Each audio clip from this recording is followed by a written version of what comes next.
Hello friends, तो welcome back. In this video today we are going to discuss about class 12 economics chapter 4, जिसे हम unit 4 भी कह सकते हैं, जिसका नाम है सरकारी बजट।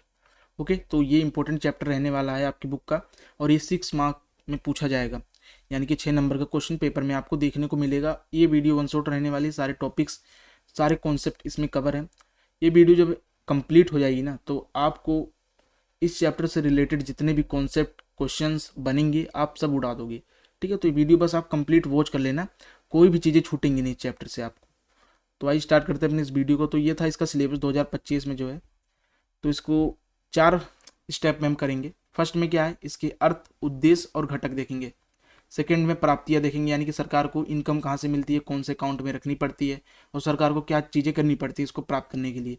थर्ड है व्यय, यानी कि खर्चे, सरकार के खर्चे देखेंगे कौन से खाते में रखे जाते हैं। लास्ट है घाटा, यानी कि जो हमारा घाटा है वो कितने प्रकार का होता है और सरकार कब क्या फेस करती है, क्या चीज़ें इंक्लूड होती हैं, क्या नहीं होती। ठीक है, ये 4 स्टेप्स में हम देखेंगे। तो सबसे पहले हम देखेंगे सरकारी बजट का अर्थ, यानी कि मीनिंग क्या है बजट का।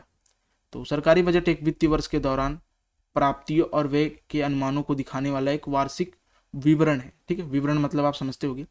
एक वित्तीय वर्ष, यानी कि वित्तीय वर्ष का मतलब क्या होता है, फाइनेंशियल ईयर है, और ये कब से कब होता है, 1 अप्रैल से लेकर 31 मार्च तक होता है, एक साल के लिए। और इसके बीच यानी कि इसके दौरान सरकार क्या करती है, अपनी प्राप्ति यानी कि जो उसकी इनकम है और जो उसके व्यय यानी कि खर्चे हैं उनके अनुमानों को दिखाती है, विवरण करती है, उसी को बजट कहते हैं।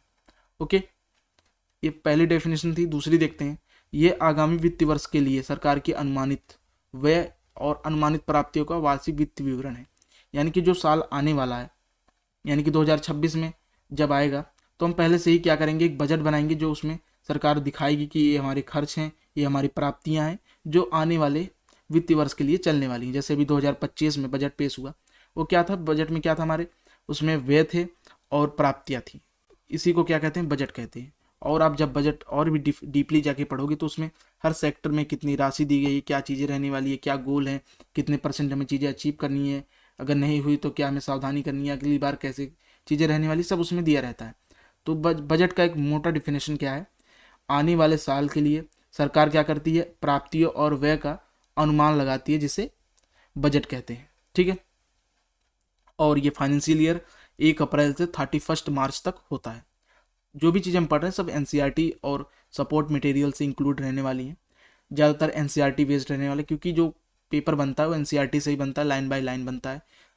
सीबीएसई कहीं से भी कोई भी चीज़ें पिक करके एनसीईआरटी से डाल देता है क्वेश्चंस में। ओके, तो संविधान की धारा 112 के अनुसार, यानी कि संविधान में एक आर्टिकल है 112, इसके अनुसार जो सरकार है हमारी, उसका संवैधानिक कर्तव्य है कि ये बजट संसद में पेश करे। अगर ये चीज़ें नहीं करती सरकार तो क्या कर रही है, इसके अगेंस्ट जा रही है।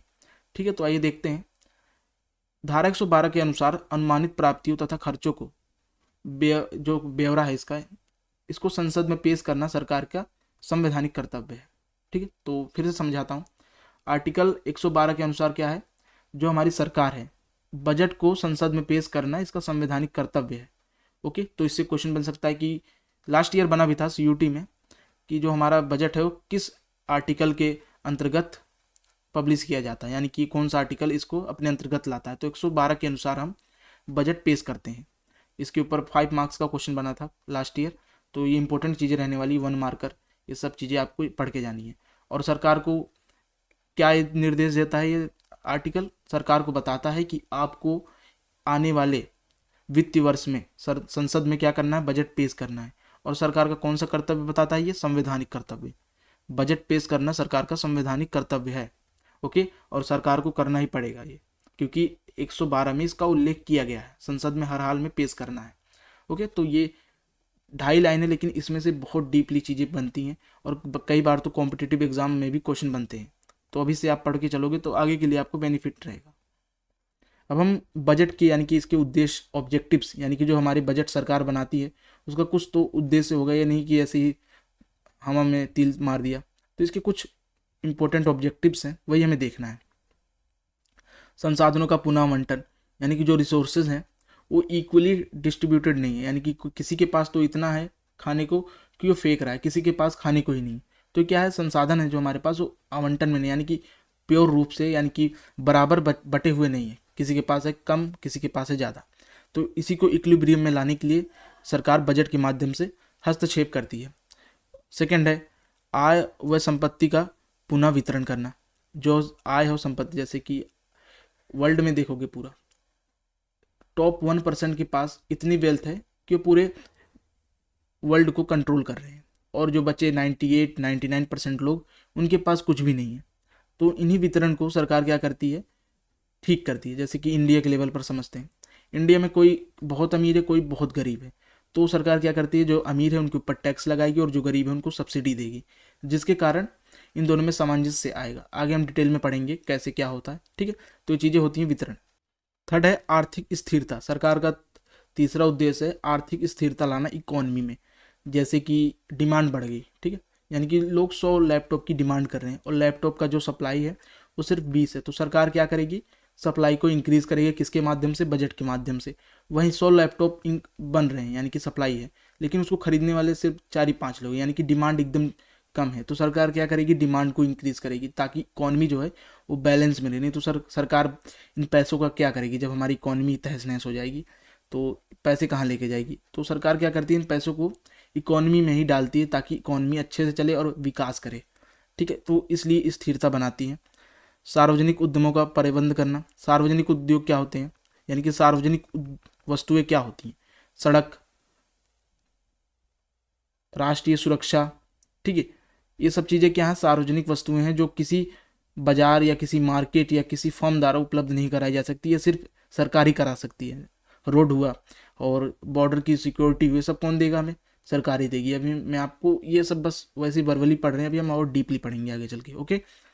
आय और संपत्ति में असमानता को दूर करना, आर्थिक विकास लाना, क्षेत्रीय असमानता को दूर करना, रोजगार का सृजन करना। रोजगार का सृजन कैसे करेगी, जैसे सरकार ने बजट का कुछ % किस पर लगा दिया, इंफ्रास्ट्रक्चर पर, जो कि लगता ही है हर बार, ठीक है। जैसे कि एयरपोर्ट का विकास होगा, यानी कि एयरपोर्ट बनेंगे, पोर्ट्स बनेंगे, रोड बनेंगी, सड़क बनेंगी, और भी बहुत सारे चीज़ बनेंगे, पार्लियामेंट बनेगा।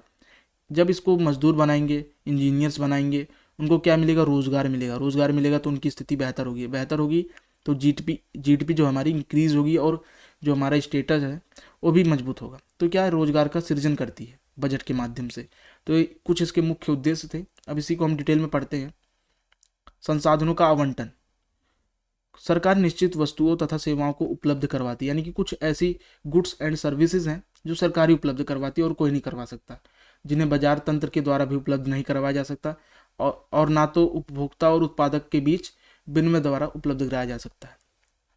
तो कुछ ऐसी वस्तुएं होती हैं जैसे कि राष्ट्रीय सुरक्षा, सड़कें, सरकारी प्रशासन, जैसे कि IAS IPS है, क्या सरकारी प्रशासन में आएंगे। ये सब चीज़ें कौन उपलब्ध कराएगा, हमें सरकारी कराएगी। ये नहीं कि मार्केट में मिलने लग जाए, मार्केट इसे उपलब्ध नहीं करवा सकता, ना तो कंज्यूमर एंड प्रोड्यूसर इसे आपस में एक्सचेंज के माध्यम से बना सकते हैं।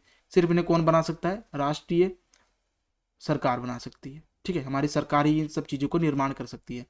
जैसे कि बॉर्डर सिक्योरिटी कौन देगा, हमें हमारी सरकार देगी। सड़कें कौन बनाएगा, सरकार बनाएगी।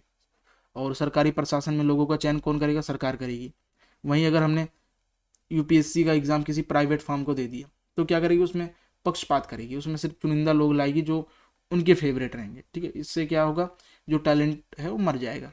इसके कारण हमें इन सब चीज़ों पे सरकार के ऊपर निर्भर रहना पड़ता है, ठीक है। इसलिए हम बाजार को ये सब चीज़ें नहीं देते, बाजार को दे दिए तो अपनी मनमानी करेगी। कल को हमने अपनी देश की सुरक्षा किसी बड़ी सी कंपनी को दे दी, कल को फ्रॉड निकल गई या रातों रात घोटाला करके भाग गई या दूसरे देश से मिल गई ज़्यादा प्रॉफिट के चक्कर में, तो क्या है, हमारे तो तहस नहस हो जाएगी हमारी देश। तो इसलिए सरकार को कुछ चीज़ें दी जाती हैं कि आप ही उसे प्रोड्यूस करेंगे, कोई और उसको नहीं करेगा। तो जैसे राष्ट्रीय सुरक्षा, सड़कें, सरकारी प्रशासन, ये सब क्या है, सार्वजनिक वस्तुएं हैं जो सिर्फ सरकार ही आवंटन करती है इनका, ओके। नेक्स्ट है, ये सब क्या हम पढ़ रहे हैं, उद्देश्य पढ़ रहे हैं। नेक्स्ट है आर्थिक स्थिरता। जैसे कि मांग अधिक होगी, जैसे कि 100 लैपटॉप की मांग आ गई, लेकिन जो हमारे इकोनॉमी में लैपटॉप प्रोड्यूस हो रहे हैं वो सिर्फ 10 हैं। ये लाख और करोड़ में होते हैं। बस मैं आपको छोटा एग्जांपल देकर समझा रहा हूँ ताकि आपको कॉन्सेप्ट क्लियरिटी हो सके।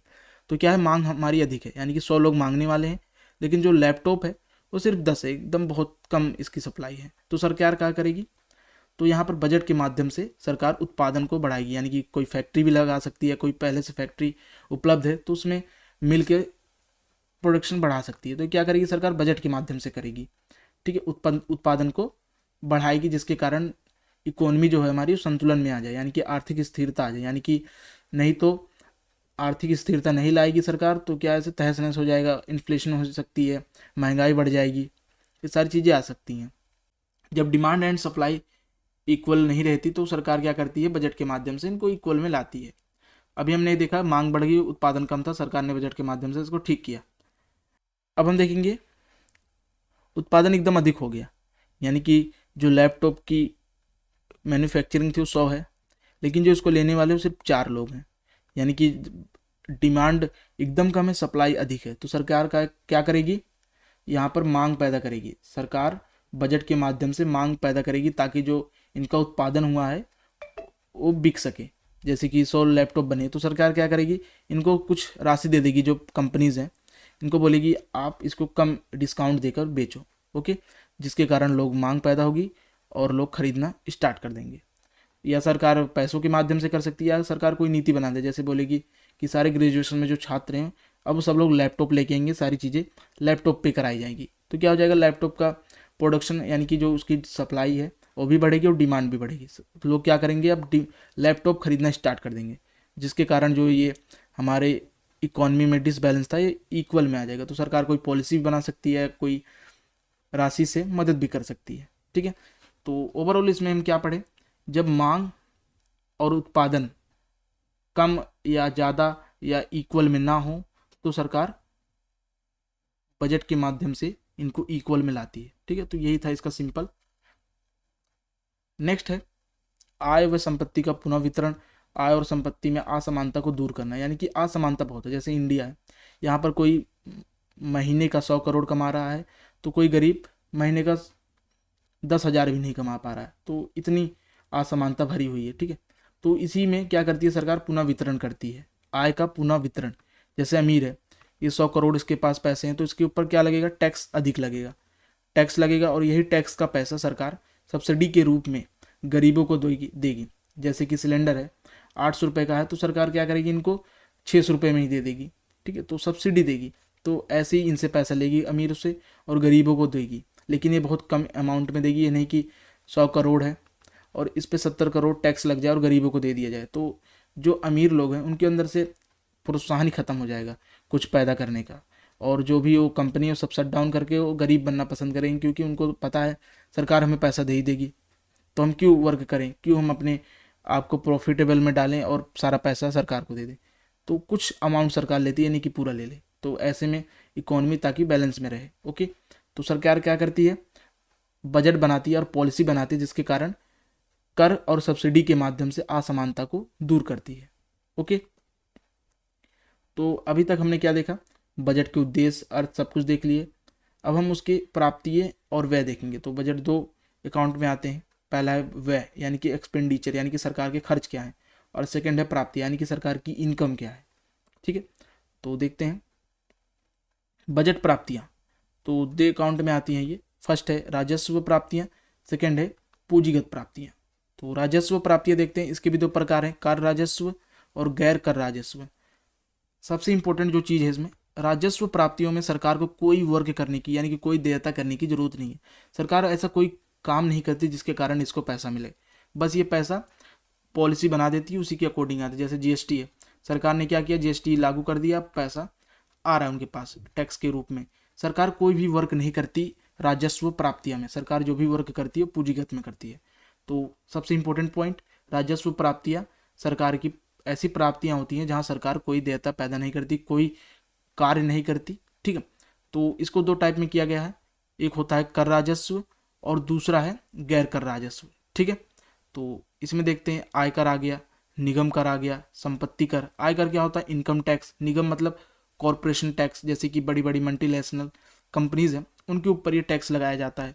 संपत्ति कर, बिक्री कर और सेवा कर यानी कि सर्विस टैक्स। आप किसी रेस्टोरेंट में जाओगे तो वहाँ पर जब उसका बिल बनेगा तो आप देखना वहाँ पे सर्विस टैक्स भी इंक्लूड किया जाता है। मनोरंजन टैक्स, जीएसटी टैक्स, जीएसटी तो हर चीज़ पे लग चुकी है, ठीक है। तो सरकार क्या है, इन सब चीज़ों को पाने के लिए कोई वर्क कर रही है, नहीं कर रही है। कोई फैक्ट्री, कोई बिजनेस, कोई खड़ा कर रही है, कुछ नहीं कर रही है, सब फ्री में उसको उसके पास जा रही है, बस पॉलिसी के माध्यम से। सरकार इसमें कोई भी देयता पैदा नहीं करती, ओके। तो अभी हमने क्या देखा, कर राजस्व, यानी कि टैक्स वाले। ये होता है गैर कर राजस्व यानी कि नॉन टैक्स, लेकिन ये टैक्स से कम भी नहीं होती। जैसे कि व्यावसायिक राजस्व, जो सरकार ने पैसे दिए थे उस पर जो ब्याज मिला वो भी इसी अकाउंट में आएगा। लाभ मिला वो भी इसी में आएगा। अनुदान, जैसे किसी फैक्ट्री ने सरकार को 100 करोड़ रुपए अनुदान दे दिए, यानी कि आप अच्छे से देश को चलाओ, तो किस में आएगा? गैर कर राजस्व आएगा। फीस, लाइसेंस फीस, यानी कि जैसे कि आप ड्राइविंग लाइसेंस बनवाने जाते हो जो फीस देते हो वो इस अकाउंट में इंक्लूड की जाएगी। जुर्माना, आपने रेड लाइट जंप कर दी वो भी इसी खाते में आएगी। ठीक है, तो सरकार क्या कर रही है इसमें? कुछ भी चीज़ें नहीं कर रही है, बस वो इसको प्राप्त कर रही है। जैसे कि आपने रेड लाइट जंप कर दी, आपने 300-400 रुपये जुर्माना भरा, तो सरकार को कोई वर्क करना पड़ा? नहीं करना पड़ा, सरकार के पास पैसे पहुंच गए। तो राजस्व प्राप्तियाँ ऐसी प्राप्तियाँ होती हैं जहाँ पर सरकार को कोई वर्क करने की जरूरत नहीं होती। लेकिन जो पूंजीगत प्राप्तियाँ होती हैं यहाँ पर सरकार को वर्क करना पड़ता है, जैसे कि इन्वेस्टमेंट करना। ठीक है, जब सरकार इन्वेस्टमेंट करेगी, इन्वेस्टमेंट किसी में भी हो सकती है, जैसे कि पोर्ट्स बनाना, एयरपोर्ट बनाना, इससे क्या होगा? सरकार को पैसा मिलेगा। ठीक है, इस प्राप्तियों में वही चीज़ें आती हैं जहाँ पर सरकार कोई मेहनत करी हो, वर्क करी हो, यानी कि कोई देयता की हो। तो आइए देखते हैं उधार एवं अन्य देयताएं। जैसे कि वर्ल्ड बैंक से हमने उधार ले लिया तो किस में आएगा? पूंजीगत प्राप्तियों में। तो सरकार ने क्या किया है? मेहनत की है उधार लेने के लिए, तो ये किस में आएगा? पूंजीगत प्राप्तियों में आएगा। सरकार को इसे वापस भी देना है। ओके, लेकिन जो कर है वो सरकार ने एक बार ले लिए तो उसको कोई मतलब नहीं है, उन सरकार के पास ही रहेगा। ऋण, ऋणों की वसूली या पुनः प्राप्तियाँ, यानी कि जो ऋण दिए हैं सरकार ने उसकी वसूली या पुनः प्राप्तियाँ इसी अकाउंट में आएंगी। विनिवेश प्राप्तियाँ, ओके, तो ये सब किस में आएंगे? पूंजीगत प्राप्तियों में। फिर से बताता हूँ, राजस्व प्राप्तियों में सरकार कोई कार्य नहीं करती, लेकिन पूंजीगत प्राप्तियों में सरकार को कार्य करना पड़ता है इनकम के लिए। ओके, अभी तक हमने देखा बजट प्राप्तियाँ, अब हम बजट व्यय देखेंगे। ये भी दो प्रकार के होते हैं, पहला है राजस्व व्यय और सेकेंड है पूंजीगत व्यय। तो उदाहरण देखते हैं। राजस्व व्यय में क्या चीज़ें आती हैं? ब्याज आता है, भुगतान आता है, अनुदान, वेतन, पेंशन। जैसे सरकारी टीचर हैं, जो भी उनकी सैलरी दी जा रही है वो कौन से खाते में आएगी? राजस्व व्यय में आएगी सरकार के।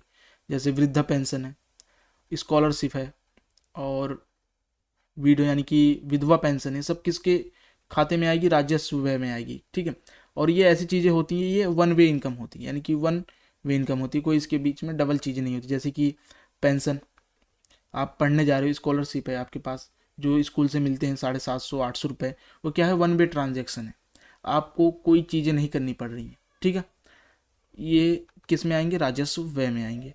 पूंजीगत व्यय, इसमें सरकार क्या करती है? कोई देयता पैदा करती है, जैसे विद्यालय का निर्माण करना। जब विद्यालय निर्माण होगा उससे जो पैसे आएंगे वो सरकार के पास आएंगे। शेयर, कोई शेयर खरीदना या कोई चीज़ें बनाना। भूमि व मशीनरी में निवेश करना, ये सब चीज़ों में निवेश जब सरकार करेगी तो सरकार को क्या होगा? इनकम जनरेट होगी। जैसे कि पोर्ट्स बना देना, एयरपोर्ट्स बना देना, रोड बनाना, सड़कें बनाना, ये सब चीज़ें जब बनेगी, टूल टैक्स लगेगा, तो सरकार क्या करेगी? इनकम जनरेट करेगी, जो किस में आएंगे? पूंजीगत प्राप्तियों में आएंगे। लेकिन यहाँ पर क्या है? ये व्यय है। ठीक है, सरकार इन सब चीज़ों के ऊपर पूंजीगत व्यय करेगी। ठीक है, जैसे आपका स्कूल बनवाना, कोई मशीन खरीदना, शेयर खरीदना, सब क्या है? पूंजीगत व्यय है। लेकिन राजस्व व्यय में क्या है? ब्याज, भुगतान, वेतन, पेंशन। ओके, तो ये सिंपल डिफरेंस था इसके बीच में। अब हम नेक्स्ट देखते हैं संतुलित, अधिशेष और घाटा बजट। संतुलित मतलब क्या होता है? जैसे कि आपकी इनकम 50 रुपये है और आप 85 रुपये कंज्यूम कर रहे हो। ठीक है, 50 का इनकम आ रहा है, 85 रुपये खर्चा है आपका, तो क्या इक्वल है? यानी कि आप बैलेंस में हो, जितना खा रहे हो उतना कमा रहे हो। सेकेंड है अधिशेष, यानी कि आपकी इनकम 100 रुपये है लेकिन आपका खर्चा 50 रुपये है, यानी कि आप कमा के 100 रुपये ला रहे हो लेकिन खर्च 50 रुपये कर रहे हो, जिससे कारण आपके पास 50 रुपये बच रहे हैं, जो कि आपका सरप्लस है। थर्ड है घाटा, यानी कि डेफिसिट बजट। इसमें क्या है? आपकी इनकम 100 रुपये है लेकिन आपका खर्चा जो है 500 रुपये है, तो ये क्या है? घाटा बजट। और इंडिया का बजट हमेशा घाटे में रहा है। ठीक है, तो क्वेश्चन बन सकता है कि इंडिया का बजट कैसा है? तो घाटा है। ठीक है, घाटा बजट, डेफिसिट। अब इसी को हम रीड कर लेते हैं। जब सरकार के आय के बराबर ही खर्च होता है तो उसे संतुलित बजट कहते हैं। ओके, तो यानी कि जो जितना सरकार इनकम जनरेट कर रही है उतना ही उसका एक्सपेंडिचर है, तो इक्वल है दोनों, तो ये क्या? संतुलित बजट है। सेकेंड है जब सरकार की आय यानी कि जो इनकम है और खर्च उससे कम हो तो उसे अधिशेष बजट कहते हैं, यानी कि जो हमारी इनकम है वो 100 रुपये है लेकिन खर्च 50 रुपये है, तो क्या है? अधिशेष बजट है। थर्ड, जब सरकार की आय से अधिक खर्च हो तो उसे घाटा बजट कहते हैं, यानी कि इनकम तो 85 रुपये है लेकिन हमारा जो खर्चा है वो 500 रुपये है, तो क्या है? हमें 450 रुपये में घाटा जा रहा है। ओके, तो ये क्या है? घाटा बजट है। आई होप आपको समझ आ गया होगा, MCQ बन सकता है इसके ऊपर। अब हमें घाटा बजट अंदर से घुस के देखना है कि क्या है। तो इसके 3 टाइप है। फर्स्ट है राजस्व घाटा, सेकंड है राजकोषीय घाटा, थर्ड है प्राथमिक घाटा।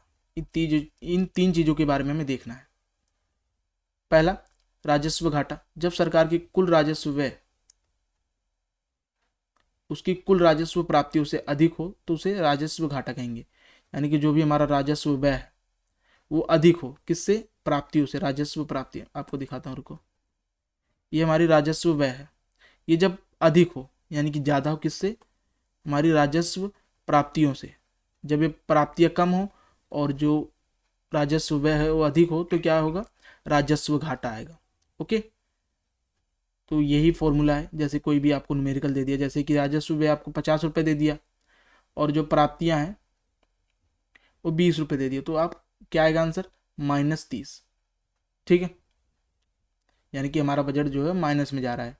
ओके, प्राप्तियां क्या है हमारी? 20 रुपये, जो व्यय है वो 50 रुपये, तो हम 30 रुपये के घाटे में है, यानी कि राजस्व घाटा है। ठीक है, राजस्व जहाँ लग जाए वहाँ पे सिर्फ राजस्व की व्यय और राजस्व की प्राप्तियां ही आपको जोड़नी है। ओके, तो राजस्व घाटा आपको समझ आ गया होगा। राजस्व व्यय में से राजस्व प्राप्तियों को माइनस करके निकालना है। नेक्स्ट है राजकोषीय घाटा।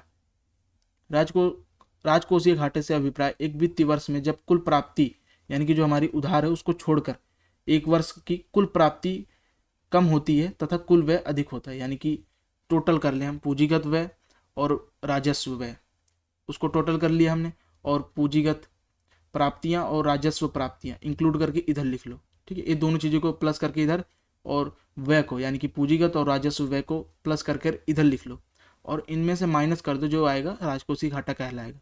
और इनमें से छोड़ना क्या है? उधार को छोड़ना है। ठीक है, उधार को छोड़कर आपको इंक्लूड करना है। जैसे कि राजकोषीय घाटा पूछ लिया, आपको व्यय दे दिया 50 रुपये, किस में दे दिया? राजस्व व्यय 50 रुपये, और 50 रुपये क्या दे दिया? पूंजीगत व्यय, तो ये 100 हो गया। आपको 100 यहाँ पर लिखना है। ठीक है, 100 यहाँ पर। आपकी प्राप्ति कितनी दे दी? 30 रुपये आपकी प्राप्ति है, यानी कि राजस्व प्राप्ति 30 रुपये है और पूंजीगत प्राप्ति 30 रुपये है, और 20 रुपये उधार है, तो 20 रुपये आपको उधार छोड़ना पड़ेगा, 30 रुपये इंक्लूड करना पड़ेगा। यहाँ पर बन जाएगा 60 रुपये। अब आपको 100 रुपये में से 60 रुपये माइनस करने, जो आएगा 40 रुपये। तो आपका जो घाटा है वो 40 रुपये यानी कि माइनस में है। आपका बजट 40 रुपये राजकोषीय घाटे में है। फिर से समझाता हूँ, जितनी हमारी टोटल व्यय खर्चे हैं उसको ऐड करना है, और टोटल प्राप्तियों को इधर ऐड करके लिखना है, इसको माइनस कर देना है। और इसमें क्या चीज़ें नहीं जोड़नी? उधार आपको एग्जाम में 100% दिया जाएगा जब न्यूमेरिकल बनेगा। वैसे तो न्यूमेरिकल बनता नहीं है, अगर बन जाए तो उधार को छोड़ना पड़ता है। MCQ बन जाता है कि राजकोषीय घाटों में कौन सी चीज़ों को छोड़ना पड़ता है? कुल व्यय, कुल प्राप्ति, उधार या कर राजस्व। ठीक है, तो ऐसे आपको बना देंगे तो आपको उसमें भी क्वेश्चन में देखना पड़ेगा, यानी कि आपको न्यूमेरिकल बेस्ड क्वेश्चन मिले। न्यूमेरिकल बेस्ड क्वेश्चन किस पे मिलेंगे? चैप्टर 1 नेशनल इनकम और चैप्टर 3 आय और रोजगार। इन 2 चैप्टर में से आपको 6 to 8 मार्क्स के क्वेश्चन देखने को मिलेंगे। कंपलसरी है, आपको इन दोनों चैप्टर से एक एक न्यूमेरिकल करने पड़ेंगे। ओके, और किसी भी चैप्टर से न्यूमेरिकल नहीं आते। अगर आपकी किस्मत ज़्यादा ही ठीक रही तो इससे आ जाएगा, नहीं तो इन्हीं 2 चैप्टर से न्यूमेरिकल बनने वाला है। और मैंने PYQ पब्लिश किया, आप उसको देख लेना, आपको आइडिया मिल जाएगा किस टाइप का क्वेश्चन बनने वाला है। ठीक है, कंप्लीट सॉल्यूशन है उसमें। तो चैप्टर 1 एंड 3 से न्यूमेरिकल क्वेश्चन बनेगा, इससे बहुत कम चांसेस है, लेकिन ये फॉर्मूले आप रट के जाइए ताकि अगर आ गया तो आप करके आ जाओ। नेक्स्ट है प्राथमिक घाटा। प्राथमिक घाटे से अभिप्राय चालू वर्ष के राजकोषीय घाटे यानी कि राजकोषीय घाटे और पिछले उधार पर ब्याज भुगतान के बीच अंतर से है। प्राथमिक घाटा निकालने के लिए क्या करना पड़ेगा? पहले आपको राजकोषीय घाटा निकालना पड़ेगा। राजकोषीय घाटा निकालने का फॉर्मूला हमने देखा भी, यानी कि जो कुल व्यय है, यानी कि जितने भी खर्चे उसको प्लस करो और जितनी भी कमाई है उसको प्लस कर दो, चाहे वो राजस्व हो चाहे पूंजीगत हो। इसको माइनस करोगे तो क्या आ जाएगा? राजकोषीय घाटा आ जाएगा। अब इसी राजकोषीय घाटे में से आपको क्या? ब्याज माइनस करना है, यानी कि जो आपने इंटरेस्ट पे किया है। ठीक है, जो भी आपने कर्जा लिया था उसके ऊपर जो भी आपने ब्याज दिया है, आपको राजकोषीय घाटे में से माइनस करना पड़ेगा। जब आप माइनस करोगे राजकोषीय घाटे में से तो आपको प्राथमिक घाटा मिल जाएगा।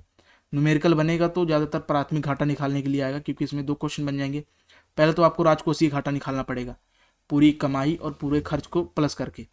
फिर उसमें से क्या माइनस करना पड़ेगा?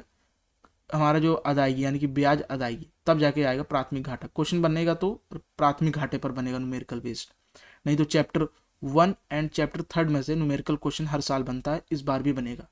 ओके, इससे बस आप थ्योरी पढ़ के जाइए कंप्लीट। तो ये वीडियो यहीं तक थी। थैंक्स फॉर वॉचिंग, सब्सक्राइब कर लो चैनल को, और नेक्स्ट वीडियो में हम मैक्रो की 1 शॉट सारे चैप्टर कवर करेंगे। ओके, और उस वीडियो में कम से कम आपको 30 से 35 मार्क्स पक्के हो जाएंगे। ओके, तो आप वेट करो, वीडियो का जल्दी आ जाएगी। और PYQ मैंने चैनल पर डाल दिया है, उसे कंप्लीट वॉच कर लेना, सॉल्यूशन के साथ डाला है और सारे न्यूमेरिकल चीज़ें भी उसमें इंक्लूड हैं, आपको पता चल जाएगा क्या चीज़ें आने वाली हैं और क्या नहीं। ओके, तो मिलते हैं किसी नेक्स्ट वीडियो में।